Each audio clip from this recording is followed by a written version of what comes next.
तेरी रूह तो मैं भला नस के किधर जावा खुदाया तेरी रूह तो मैं भला नस के किधर जावा हुजूरी तेरी तो चुप के मैं केड़ी तलब नून सा हुजूरी तेरी तो चुप के मैं केड़ी तलब नून सा खुदाया तेरी रूह तो मैं भला नस के किधर जावा हुजूरी तेरी तो छुप के मैं केड़ी तड़प नून सा हुजूरी तेरी तो छुप के मैं केड़ी तड़प नून सा जे मैं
मेरी भी खुदाया तू करेगा दस्तगीरी आप मेरी भी तेरा हथ सच्चा उस पाताल दे विच ओ मदद मेरी तेरा हथ सच्चा उस पाताल दे विच ओ मदद मेरी खुदाया तू करेगा दस्तगीरी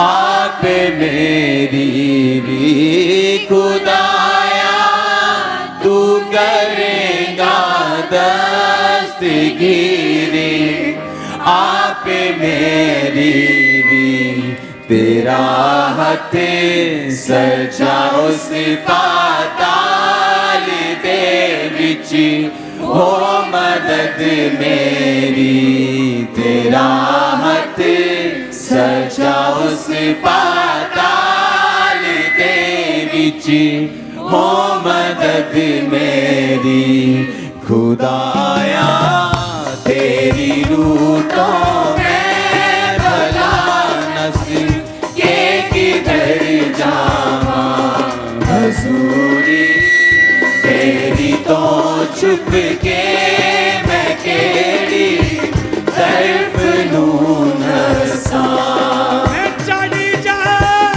वादे आसमाना दे उते ओते है तू भी मैं चढ़ी जा वादे आसमाना दे उते ओते है तू भी दिशावा पाताल दे विच ओते है तू भी दिशावा बिस्तरा पाताल दे विच ओते है तू भी खुदाया तेरी रूह तो मैं भला नस के किधर जावां हजूरी तेरी तो छुप के मैं केड़ी तरफ नूं नसां हजूरी तेरी तो छुप के मैं केड़ी तरफ नूं नसां खुदाया तू करेगा दस्तगीरी आप मेरी भी खुदाया तू करेगा दस्तगीरी आप मेरी भी तेरा हथ सजा उस पाताल दे विच हो मदद मेरी तेरा हथ सजा उस पाताल दे विच हो मदद मेरी खुदाया तेरी रूह तो मैं भला नस के किधर जावां हजूरी तेरी तो छुप के मैं केड़ी तरफ नूं नसां हजूरी तेरी तो छुप के मैं केड़ी तरफ नूं नसां हजूरी तेरी तो छुप के मैं केड़ी तरफ नूं नसां तेरा हथ सजा उस पाताल दे विच हो मदद मेरी तेरा हथ सजा उस पाताल दे विच हो मदद मेरी खुदाया तेरी रूह तो मैं भला नस के किधर जावां हजूरी तेरी तो छुप के मैं केड़ी तरफ नूं नसां हजूरी तेरी तो छुप के मैं केड़ी तरफ नूं नसां हजूरी तेरी तो छुप के मैं केड़ी तरफ नूं नसां समुंदरों पार जाऊं तेरा सुबह दे पंखां नूं फैला ते उते दी तेरा हथ मैनू या रब राह खावेगा ते उते दी तेरा हथ मैनू या रब राह खावेगा खुदाया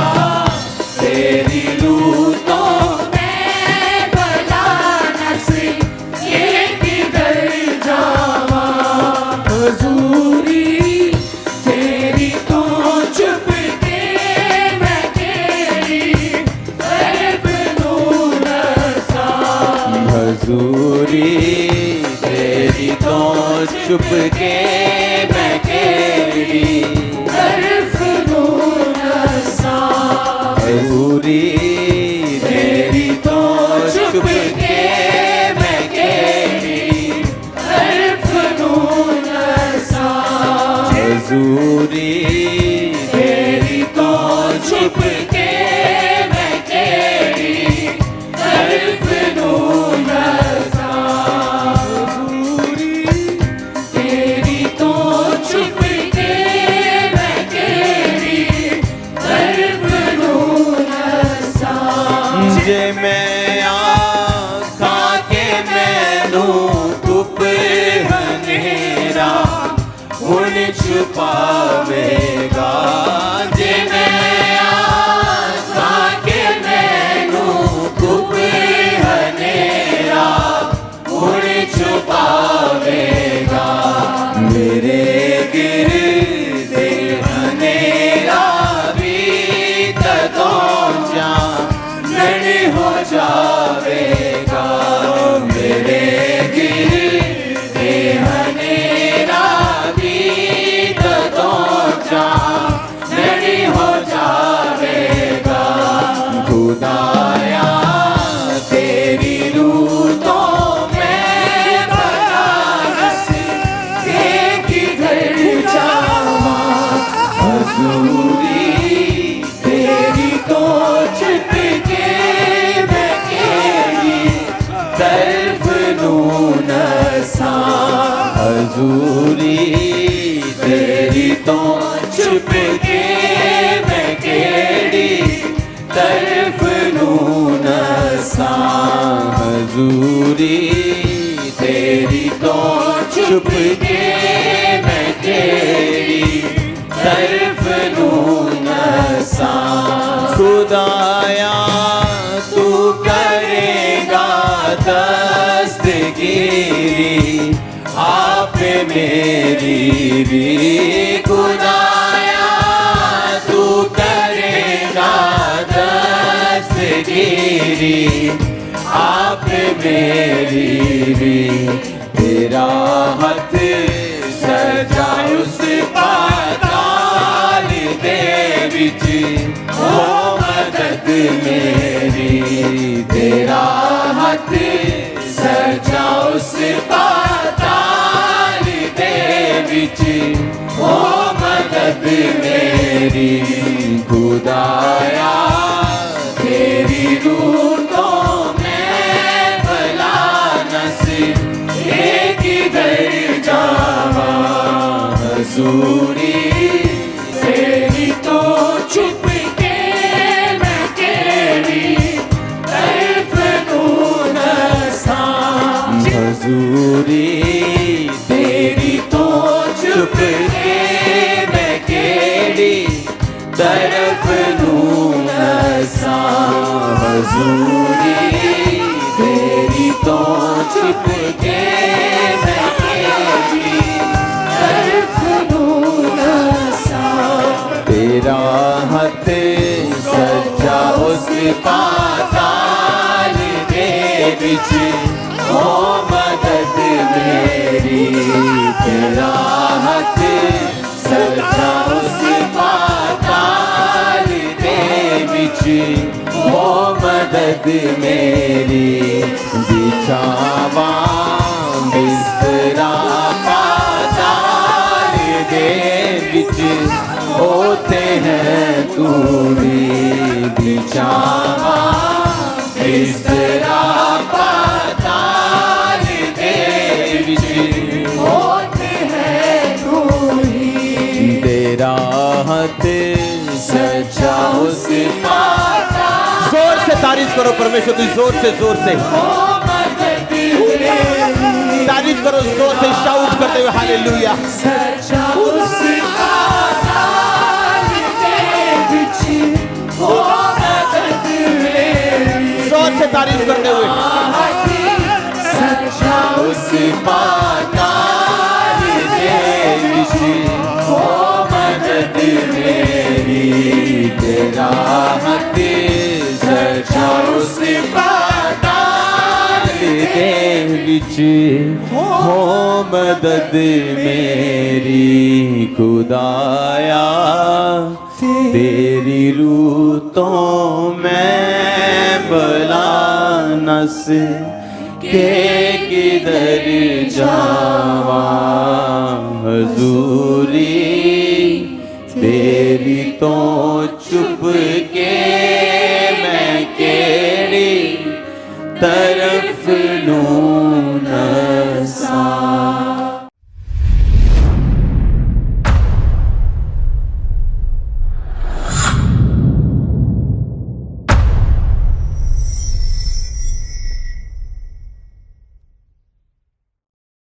अपने हाथों को उठाओ। Thank you Jesus. खुदा बाप तेरा पवित्र आत्मा अजीब और अचंभी रीति के साथ इनकी ज़िंदगी में आज कार्य करे। जितने खुदाबंद इस स्पेशल टीचिंग को सुने वो सेम न रहें पिता, तेरे वचन की गहराई उनकी ज़िंदगी में कार्य करे। बाइबल कहती है अपने वचनों को भेज कर तू चंगा करने वाला परमेश्वर, अपने लोगों को सत्यानाश के गड्ढों में से बाहर निकालने वाला परमेश्वर है। मैं देख रहा हूँ खुदाबंद आत्मा में जितने इस वचनों को सुन रहे हैं तो उन्हें पारिवारिक तकलीफ़ों से आज़ाद कर रहा है, तो उन्हें शारीरिक तकलीफ़ों से आज़ाद कर रहा है, तो उन्हें बीमारियों से आज़ाद कर रहा है, तो उन्हें तरह तरह की मुसीबतों से आज़ाद कर रहा है। पिता मैं प्रार्थना करता हूँ तेरे लोगों के लिए, अपने लोगों को विश्वास से भर खुदावन, अविश्वास का आत्मा इनकी ज़िंदगियों से दूर हो खुदावन। बाइबल कहती है एक व्यक्ति ने जब तुझसे कहा कि प्रभु मैं विश्वास करता हूँ, मेरे अविश्वास का उपाय कर। पिता मैं मांगता हूँ इन सब के लिए खुदावन कि इनके अविश्वास का और थोड़े विश्वास का उपाय कर खुदावन। आज इनकी ज़िंदगियों को छू खुदावन, आज इनके घरानों को छू ले खुदावन। खुदा आज हम सब की ज़िंदगियों को टच करके खुदावन तू चेंज कर दे मेरे सामर्थी परमेश्वर। अपने विश्वास से अपनी आत्मा से भर दे खुदावन। तेरे ये वचन बाइबल कहती है कि विश्वास सुनने से उत्पन्न होता है और सुनना मसीह के वचनों से। पिता ये वचन तेरे जीवित नाम में खुदावन जब ये सुने तो विश्वास से भर जाएं खुदावन। ये विश्वास इनको सेम न रहने दे, यीशु मसीह के पवित्र नाम में हम मांगते हैं। आमीन आमीन आमीन। Hallelujah. God bless you all. आज खुदावन की प्रेजेंस में मैं आपका स्वागत करता हूँ। स्पेशल बाइबल टीचिंग के लिए हज़ारों मैसेजेस के लिए भी कि वो आपको बरकत दे रहे हैं।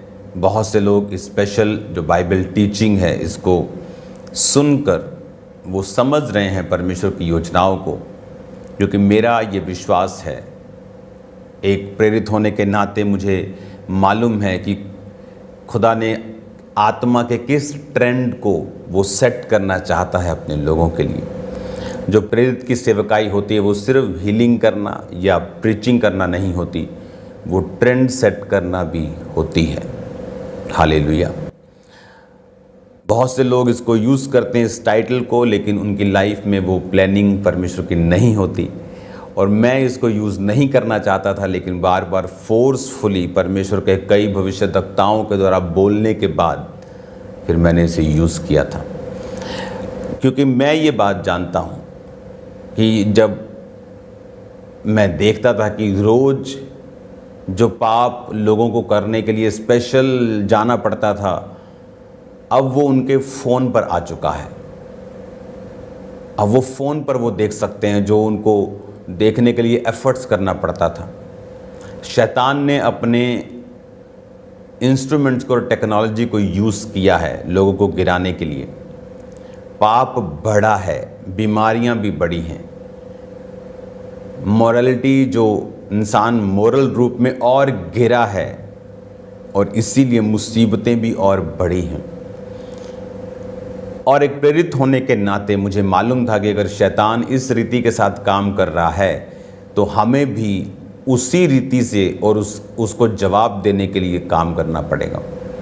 इसीलिए मैंने आपको बताया कि मैं रोज़ मांगता था खुदावंद मुझे ग्रेस दे कि मैं रोज़ अपने लोगों को सुबह के टाइम वचन सुना सकूं, और रोज़ वो वर्ड उनकी लाइफ में जाए ताकि वो डेली अपने आप को रिन्यू करें। रोज़ की रोटी उन्हें रोज़ मिले, ताकि जो शैतान अपने चीज़ों से, क्योंकि जब आप संडे वचन सुनने के बाद घर जाते हैं, मंडे ट्यूसडे वो जो गैप है अब वो नहीं होगा। अब आप वचन को भी सुनेंगे, शाम की प्रेयर्स को भी अटेंड करेंगे और आपके ऊपर शैतान का प्रभाव नहीं होगा। हालेलुया।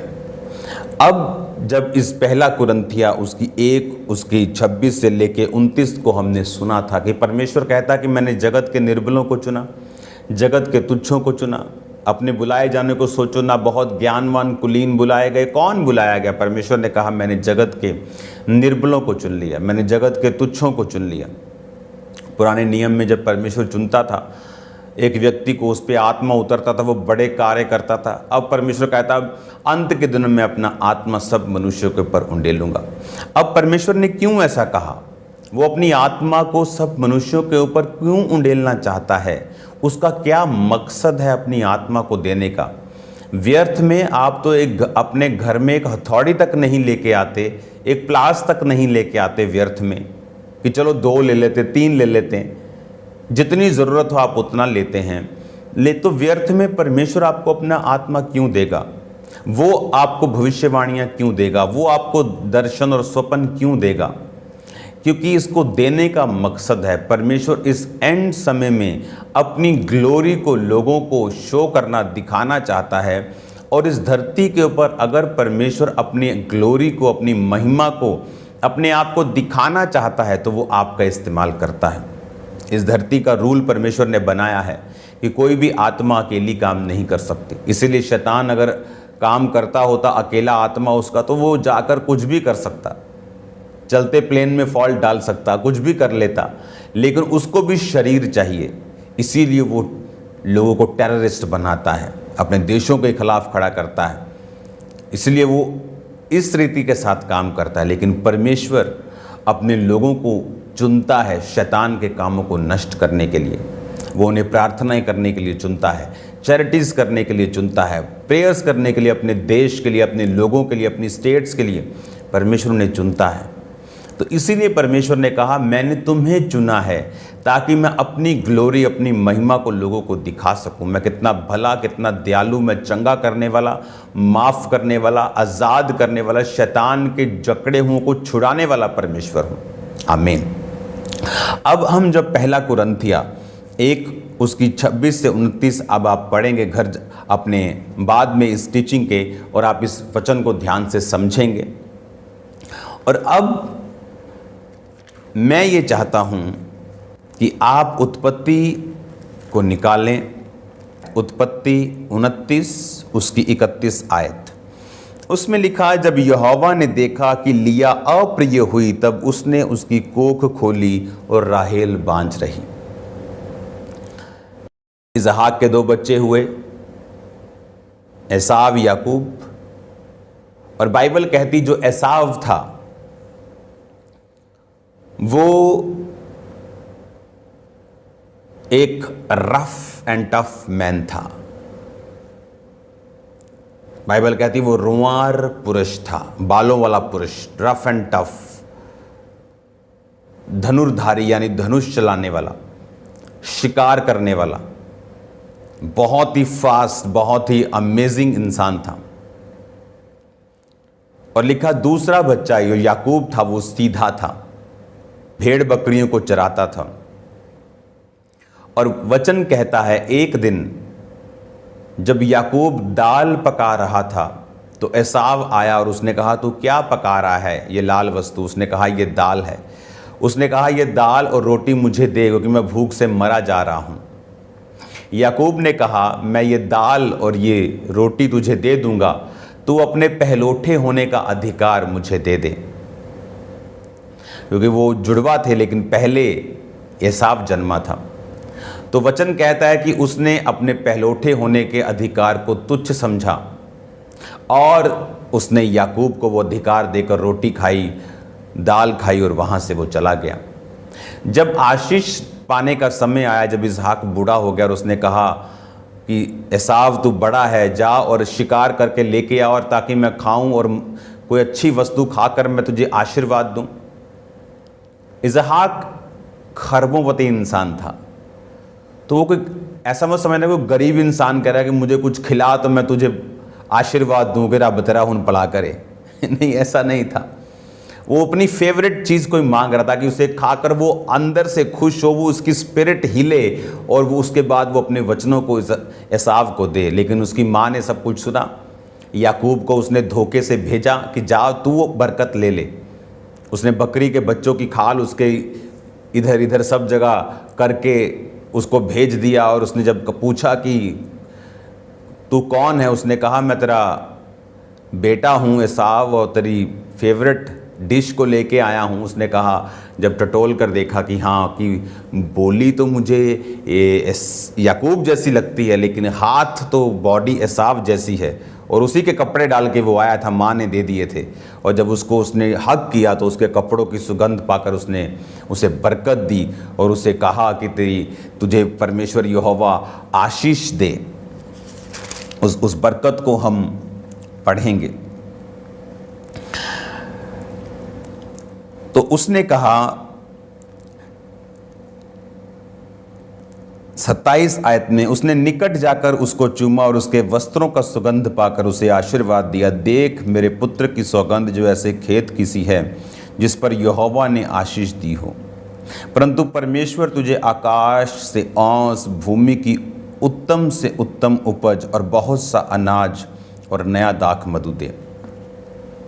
उसने कहा परमेश्वर तुझे आकाश से औंस दे, भूमि की उत्तम से उत्तम उपज, यानी उसकी ज़मीन एक ऐसे स्थान पर हो जहाँ पर औंस आए टाइम पर, ताकि वो भूमि सींची जाए।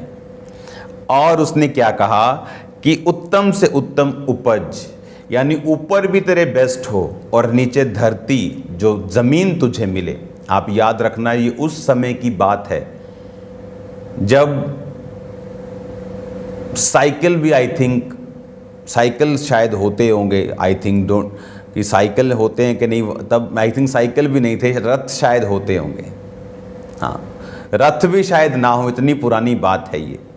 तो मेन मेरे कहने का मकसद है कि उस समय जो मेन लोगों का काम था वो था जानवर, होम स्टॉक, जो हम हाउस वाले जो जानवर होते, जो गाय, जो भैंस, जो भेड़ें, और ज़मीन से निकलने वाली फसल, ज़मीन से निकलने वाली धातुएं, हथियार, लकड़ी का काम करने वाले लोग, मिस्त्री, कुछ ही काम थे पूरी दुनिया में। कोई इंडस्ट्री नहीं थी, कोई नैपकिन्स नहीं बनाने, कोई कैमरा नहीं बनाना, कोई लाइट नहीं बनाने, कोई बिजली नहीं थी, कुछ नहीं था। तो उस समय की बेस्ट ब्लेसिंग्स उसको दी गई, उत्तम से उत्तम उपज, बहुत सा अनाज मतलब बहुत सा पैसा, बहुत सी इंश्योरेंस और नया दाख मधु दे। और राज्य राज्य के लोग तेरे अधीन हों, देश देश के लोग तुझे दंडवत करें, तो अपने भाइयों का स्वामी हो। तेरी माता के पुत्र तुझे दंडवत करें, जो तुझे श्राप दे वो आप श्रापित हो, जो तुझे आशीर्वाद दे वो आशीष पाएं। जैसे ही आशीर्वाद इसहाक याकूब को दे चुका, याकूब अपने पिता इसहाक के सामने से निकला ही था तो एसाव अपनी डिश लेकर, आहेर लेकर वहां पहुंचा। वह भी स्वादिष्ट भोजन बनाकर अपने पिता के पास ले आया और उससे कहा, हे मेरे पिता, उठकर अपने पुत्र के अहेर का यानी शिकार का मांस खा, ताकि मुझे तू जी भर के आशीर्वाद दे। उसके पिता इसहाक ने पूछा, तू कौन है? उसने कहा, मैं तेरा जेठा पुत्र एसाव हूँ। तब इसहाक ने अत्यंत थर थर कांपते हुए कहा, फिर वह कौन था जो शिकार करके मेरे पास ले आया था, और तेरे आने से पहले सब कुछ मैंने उसमें खा लिया और आशीर्वाद दिया, और उसको आशीष लगे भी रहेगी। आप जानते हैं ऐसा क्यों हुआ? ऐसा प्रभु ने क्यों होने दिया? क्योंकि टेक्निकली ये आशीष का हकदार याकूब ही था, क्योंकि एसाव ने अपने पहलोठे होने के अधिकार को बेच दिया था। एसाव एक रफ एंड टफ आदमी था। मोस्टली जब इंसान बहुत ताकतवर होता है पैसे में, शरीर में, उसे लगता है परमेश्वर की जरूरत नहीं। एसाव एक ऐसा व्यक्ति था जो आत्मिक चीजों को, आत्मिक बातों को अपनी जिंदगी में हमेशा नीचा रखता था। आत्मिक चीजों के लिए एसाव की लाइफ में बहुत स्थान नहीं था। और इसीलिए जब वो दाल और रोटी पका रहा था तो उसने कहा पहलौठे होने में क्या है, मैं ताकतवर बंदा हूं, कमा सकता हूं, खा सकता हूं, पैसा बिजनेस करने की मुझे नॉलेज है। ये सब आत्मिक चीज़ें, पहलौठा बड़ा क्या और छोटा क्या, इंसान मेहनती होना चाहिए। पर उसे ये नहीं मालूम था कि मैं रोटी के बदले में अपना अधिकार पहलौठे बड़े होने का दे रहा हूं, क्योंकि जो बरकत इसहाक ने सोची थी वो एसाव के लिए थी। पर एसाव जो, अगर आज हम क्या बोलते हैं, अब्राहम, इसहाक, याकूब के परमेश्वर, एसाव को क्यों नहीं बोलते? एक्चुअल में अब्राहम, इसहाक और एसाव के परमेश्वर हम कहते अगर एसाव अपने पहलौठे होने का पद, अधिकार, सीट ना बेचता और उस सीट के ऊपर छोड़ता ना, और अब उस सीट के ऊपर याकूब आया। और अब हम बोलते हैं अब्राहम, इसहाक और याकूब के परमेश्वर। परमेश्वर की योजना पहलौठों पर होती है। दाऊद पर परमेश्वर की कोई भी योजना नहीं थी। दाऊद के सबसे बड़े भाई को परमेश्वर ने इज़राइल का राजा होने के लिए चुना था, और शायद इसी मकसद से परमेश्वर ने उसे सेना में भेजा हो। लेकिन बाइबल कहती वो तुच्छ गिना गया क्योंकि उसने परमेश्वर के वचनों को नहीं समझा और वो गिर गया। पहला गिरा तो दूसरे पे आई, दूसरा गिरा तीसरे पे, हर व्यक्ति गिरता गया और वचन पूरा हुआ, एक भी धर्मी नहीं। और फिर बाइबल कहती है कि दाऊद को परमेश्वर ने चुना राजा होने के लिए। और इसी तरह से जब बाइबल कहती है कि 34 आयत में, पिता की ये बात सुनकर एसाव ने अत्यंत ऊंचे दुख भरे स्वर से चिल्लाकर अपने पिता से कहा, हे मेरे पिता, मुझे भी आशीर्वाद दे। अब ये आशीर्वाद मांग रहा है। अब ये कह रहा है मुझे भी ब्लेसिंग दे। तो उसका बाप कह रहा है कि मैं उसको ब्लेसिंग दे चुका हूं। इसहाक फिर रो रहा है कि क्या तेरे पास एक भी ब्लेसिंग नहीं है? 38 आयत में लिखा है, एसाव ने बाप से कहा, हे मेरे बाप, क्या तेरे मन में एक ही आशीर्वाद है? हे मेरे पिता, मुझको भी आशीर्वाद दे। और वो फूट फूट कर रोया। उसके पिता इसहाक ने उससे कहा, सुन, आगे मैं पढ़ता हूं, इस लाइन को मैं कंप्लीट कर लूं। वो फूट फूट कर रोया। आप जानते हैं एक समय होता है आप आत्मिक बातों की वैल्यू को नहीं समझते। आपकी माता कहती है चल बेटा चर्च में, आपको लगता है क्या चर्च में बुढ़ियों का काम है चर्च में तालियां बजाना। वेले लोग जाते हैं चर्च में और आप अपने टैलेंट में बिजी हैं, अपनी पढ़ाई में बिजी हैं, अपने आप को ट्रेडिंग में बिजी हैं। लेकिन एक समय आता है गिरावट का, क्योंकि जिसके साथ यहोवा नहीं हमने देखा है। मिलियंस ऑफ फॉलोअर्स जिसके लिए लोग भूखे हैं, नंगे तक हो जाते हैं इंस्टाग्राम पे, वो पाने के बाद भी लोग सुसाइड कर गए। सब कुछ होने के बाद भी एक व्यक्ति बहुत सक्सेसफुल बॉलीवुड का क्या कह रहा है कि मुझे बताया गया कि सक्सेसफुल होने के बाद मैं खुश हो जाऊंगा, पर कहता जब मैं बहुत सक्सेसफुल हो गया तब भी मैं खुश नहीं था। तो मैं बड़ा हैरान हुआ कि मैं अभी भी खुश नहीं हूं। और आप चाहते हैं उनके जैसा बनना, जो खुश नहीं हैं आप उनके जैसा बनना चाहते हैं। एसाव भी ऐसा ही था, पावरफुल, बुद्धिमान। शिकार खेलने का मतलब माइंड बहुत तेज है। उसका निशाना, जिसका निशाना तेज होता है वो शार्प माइंडेड इंसान है। बुद्धू व्यक्ति नहीं मार सकता। पावरफुल, रोंवार पुरुष, मर्दाना पुरुष। हाँ, लेकिन क्या हुआ? आज आपके घर वाले बोलते चल बेटा चर्च, चल बेटी चर्च, लेकिन बाइबल कहती जब अपने पहलौठे होने के अधिकार को उसने तुच्छ समझा, जब आत्मिक चीज़ों को लोग तुच्छ समझना शुरू करते हैं, चर्च टाइम के ऊपर काम, चर्च टाइम के ऊपर टैक्सी चल रही, चर्च टाइम के ऊपर जाने का टाइम के ऊपर बिजनेस चल रहा है, मीटिंग्स चल रही, आप आत्मिकता को तुच्छ समझ रहे हैं। और बाइबल कहती है जब आत्मिकता को उसने तुच्छ समझा, पहलौठे होने के अधिकार को बेच दिया, तो परमेश्वर ने भी याकूब को वो ब्लेसिंग्स दिलवाई। और बाइबल कहती है वो फूट फूट कर रोया। मैंने लोगों को देखा है बाद में रोते हुए, फिर आके अपनी स्टोरीज बताते हैं, हम बहुत ब्लेस्ड थे लेकिन मैंने ये वाली गलती की है, ये मैंने गलतियाँ की हैं, मैं मानता हूँ, मैं मानती हूँ।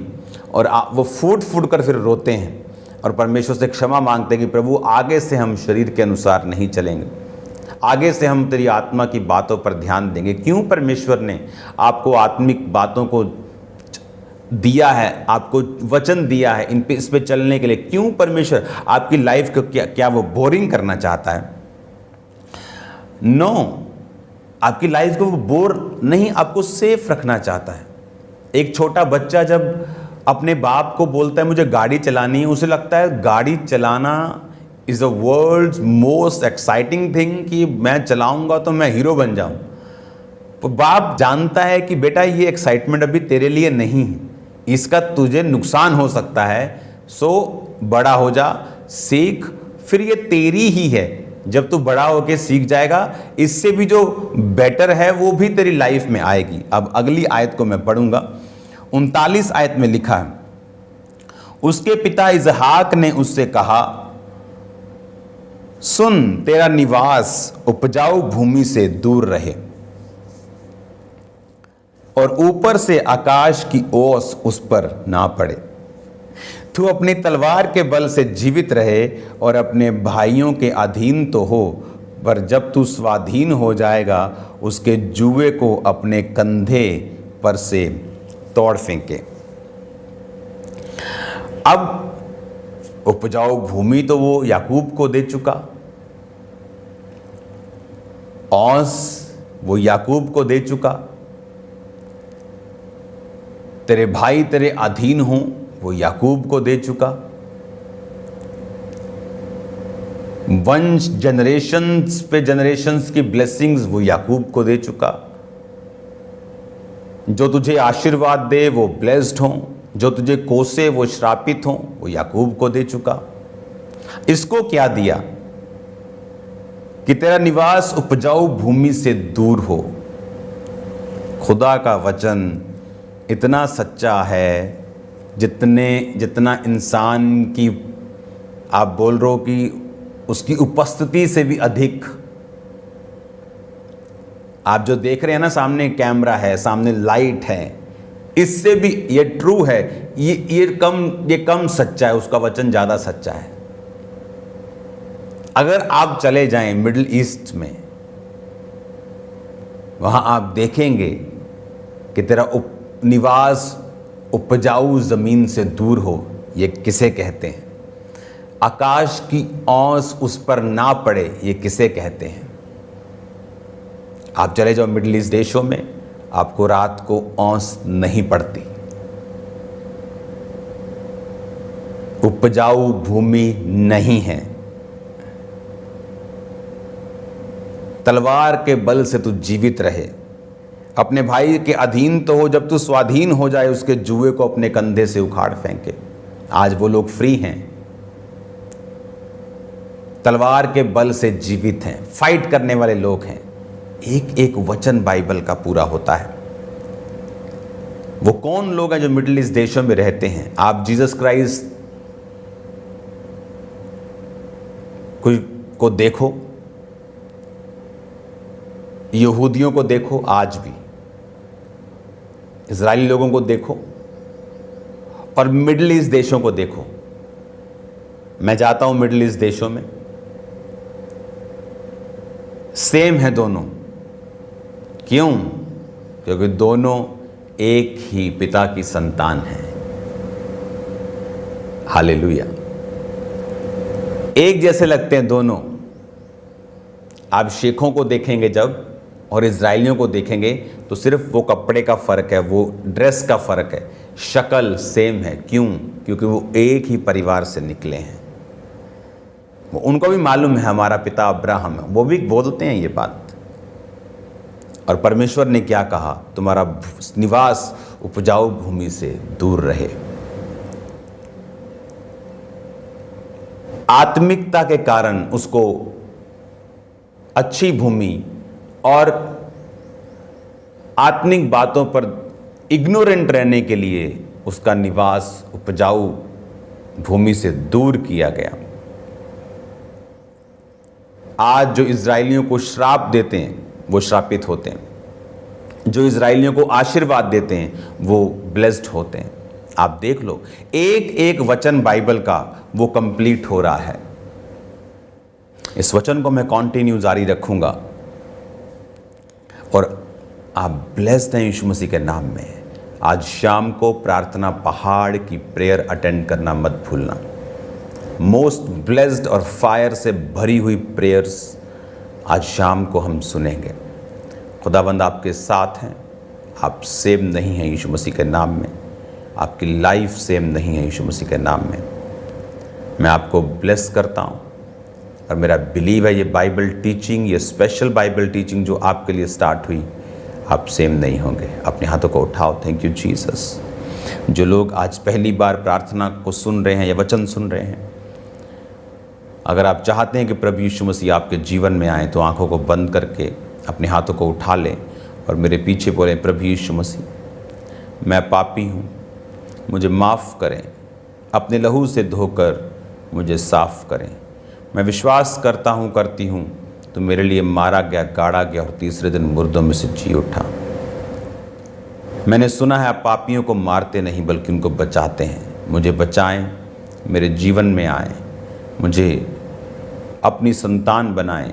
आप मेरे उद्धार करता हैं प्रभु यीशु के नाम में। आमीन आमीन। मैं आपको इनकरेज करता हूँ एक जीवित चर्च जाने के लिए, क्योंकि एक बच्चे के जन्म के बाद एक टाइम पर माता पिता उसे स्कूल कॉलेज भेजते हैं। तो चर्चिस, खामरा चर्च में आपका स्वागत है। अगर आप खामरा चर्च का हिस्सा बनना चाहते हैं, एड्रेसेस आपके सामने आएंगे। आप किसी भी चर्च में जा सकते हैं, इंडिया में, किसी भी स्टेट में, पंजाब में, फॉरेन में, आप जहाँ भी हैं, एक जीवित चर्च को अटेंड करें, उसका हिस्सा बने, सेवा करें। खुदावंद आपको सेम नहीं रहने देगा।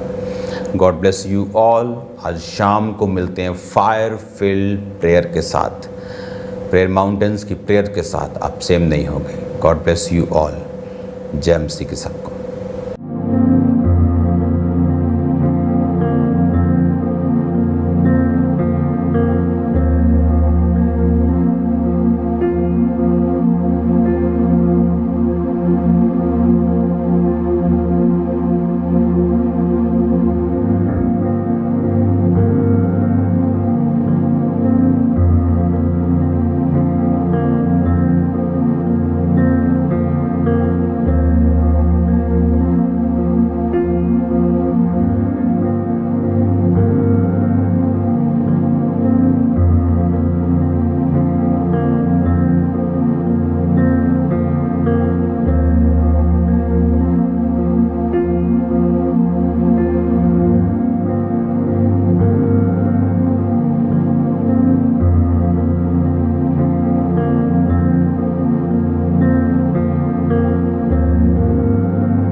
जिस तरह आपने अभी अभी परमेश्वर के दास के मुख से परमेश्वर के वचन में से गहरे भेदों को सुना है, तो अब समय है बोने का। तो अपनी ऑफरिंग को, अपने टाइथ, अपने सीड को निकाल लें और बढ़ चढ़ के परमेश्वर के राज्य में बोएं। माइटी मैन पार्टनरशिप को लें ताकि चर्च में आप परमेश्वर के कामों में अपने सीड को डाल सकें। टीवी मिनिस्ट्री, इवेंजलिज्म पार्टनरशिप यानी कि सुसमाचार के कामों में आप अपने बीज को डालें ताकि ज़्यादा से ज़्यादा लोगों तक, ज़्यादा से ज़्यादा रूहों तक परमेश्वर के वचन को, परमेश्वर के सुसमाचार को पहुंचाया जाए। और आप पूरे भारत से, पूरे इंडिया से बैंक अकाउंट्स के जरिए, जैसे कि ICICI बैंक है, HDFC बैंक है, इन बैंक अकाउंट्स के जरिए आप RTGS करके, नेफ्ट करके, IMPS के जरिए अपनी ऑफरिंग को, अपने सीड को आप चर्च के बैंक अकाउंट्स में भेज सकते हैं। और भी बहुत सारे इजी वे है, जैसे कि जीपे, गूगल पे, उसके QR कोड को स्कैन करें। ICICI बैंक, उसके QR कोड को स्कैन करें। और HDFC बैंक, इन बैंक अकाउंट्स के QR कोड को स्कैन करके आप अपने मोबाइल फ़ोन के ज़रिए इजीली अपनी ऑफरिंग को, अपने सीड को आप चर्च के अकाउंट्स में भेज सकते हैं। और जो लोग फॉरेन से, विदेश से आप मीटिंग के साथ जुड़े हैं, आपने परमेश्वर के वचन को सुना है, आप भी परमेश्वर के राज्य के लिए जरूर बोएं। जो 3 कॉन्टैक्ट नंबर आप देख रहे हैं अपनी स्क्रीन के ऊपर, इनमें से किसी भी नंबर के ऊपर किसी भी समय आप कॉल कर सकते हैं, इन्फॉर्मेशन ले सकते हैं कि कैसे आपने फॉरेन से, विदेश से अपनी ऑफरिंग को भेजना है। तो टीम आपको प्रॉपर गाइड करेगी। तो आज आपने परमेश्वर के राज्य के लिए अपने बेस्ट बीज को बोना है। और आप जानते हैं कि यूएसए लॉस एंजलिस में एक बड़ा क्रूसेड होने जा रहा है 17 और 18 अगस्त को। वहां का प्रॉपर एड्रेस जो है इस पोस्टर के ऊपर आप देख सकते हैं। तो आपने इस क्रूसेड को अटेंड करना है ताकि परमेश्वर आपको छू सके और आप बरकतों को प्राप्त कर सके। और ये आपके लिए बहुत बड़ी गुड न्यूज़ है कि प्रेयर माउंटेन से 3 दिन की चंगाई प्रार्थना सभा होने जा रही है 31 जुलाई, 1 अगस्त और 2 अगस्त को। तो आपने इन मीटिंग्स को अटेंड करना नहीं भूलना है। अपने लोगों को, अपने रिश्तेदारों को, अपने लोगों को आपने इस प्रेयर के लिंक को फॉरवर्ड करना है, भेजना है, ताकि वो भी इस लिंक को ओपन करें और वो जुड़े मीटिंग के साथ, ताकि परमेश्वर का आत्मा उन्हें छुए, उन्हें ब्लेस करे, उन्हें चंगा करे। आप हमारे YouTube चैनल को सब्सक्राइब कर लें और नोटिफिकेशन बेल को ऑन कर लें, ताकि जब परमेश्वर के दास परमेश्वर के वचन को लेके हमारे बीच में आए तो आप उन मीटिंग्स को, उन प्रार्थनाओं को सबसे पहले और समय पर सुन सकें। बादशाहों के बादशाह की, राजाओं के राजा की, बादशाहों के बादशाह की, राजाओं के राजा की। प्रशिश करेंगे झूम झूम के, प्रशिश करेंगे झूम झूम के, प्रशिश करेंगे झूम झूम के, प्रशिश करेंगे झूम झूम के, प्रशिश करेंगे झूम झूम के, प्रशिश करेंगे झूम झूम के, प्रशिश करेंगे झूम झूम के, प्रशिश करेंगे झूम झूम के। आज खुशी का दिन है आया, यीशु ने हमको पास बुलाया। आज खुशी का दिन है आया, यीशु ने हमको पास बुलाया। आज खुशी का दिन है आया, यीशु ने हमको पास बुलाया। आज खुशी का दिन है आया, यीशु ने हमको पास बुलाया। हर एक पाप हमारा मिटाया, हर एक पाप हमारा मिटाया। वो जो गुस्से में है ढीला, भलाई से है भरा जो, वो जो गुस्से में है ढीला, भलाई से है भरा जो। प्रशिश करेंगे झूम झूम के, प्रशिश करेंगे झूम झूम के, प्रशिश करेंगे झूम झूम के, प्रशिश करेंगे झूम झूम के। बादशाहों के बादशाह की, राजाओं के राजा की, बादशाहों के बादशाह की, राजाओं के राजा की। प्रशिश करेंगे झूम झूम के, प्रशिश करेंगे झूम झूम के, प्रशिश करेंगे झूम झूम के, प्रशिश करेंगे झूम झूम के। जो बादलों पे है आने वाला, गिरते हुओं को उठाने वाला। जो बादलों पे है आने वाला, गिरते हुओं को उठाने वाला। जो बादलों पे है आने वाला, गिरते हुओं को उठाने वाला। जो बादलों पे है आने वाला, गिरते हुओं को उठाने वाला। शांति का राजा, जीवन का प्याला, शांति का राजा, जीवन का प्याला। वो जो जयवंत हुआ है, मोरों को जिसने है खोला। वो जो जयवंत हुआ है, मोरों को जिसने है खोला। प्रशिश करेंगे झूम झूम के, प्रशिश करेंगे झूम झूम के, प्रशिश करेंगे झूम झूम के, प्रशिश करेंगे झूम झूम के। बादशाहों के बादशाह की, राजाओं के राजा की, बादशाहों के बादशाह की, राजाओं के राजा की। प्रशिश करेंगे झूम झूम के, प्रशिश करेंगे झूम झूम के, प्रशिश करेंगे झूम झूम के, प्रशिश करेंगे झूम झूम के। नबियों रसूलों से जो बोलता है, अजब वेदों को जो बोलता है। नबियों रसूलों से जो बोलता है, अजब वेदों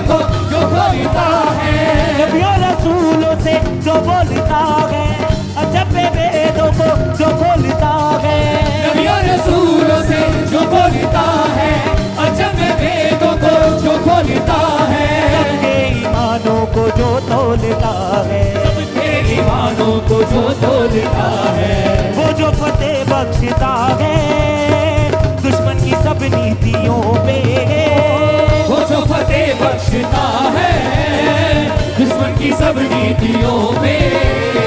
कोशिश करेंगे झूम झूम के, कोशिश करेंगे झूम झूम के, कोशिश करेंगे झूम झूम के, कोशिश करेंगे झूम झूम के, कोशिश करेंगे झूम झूम के, कोशिश करेंगे झूम झूम के, कोशिश करेंगे झूम झूम के, कोशिश करेंगे झूम झूम के। बादशाहों के बादशाह की, राजाओं के राजा की, बादशाहों के बादशाह की,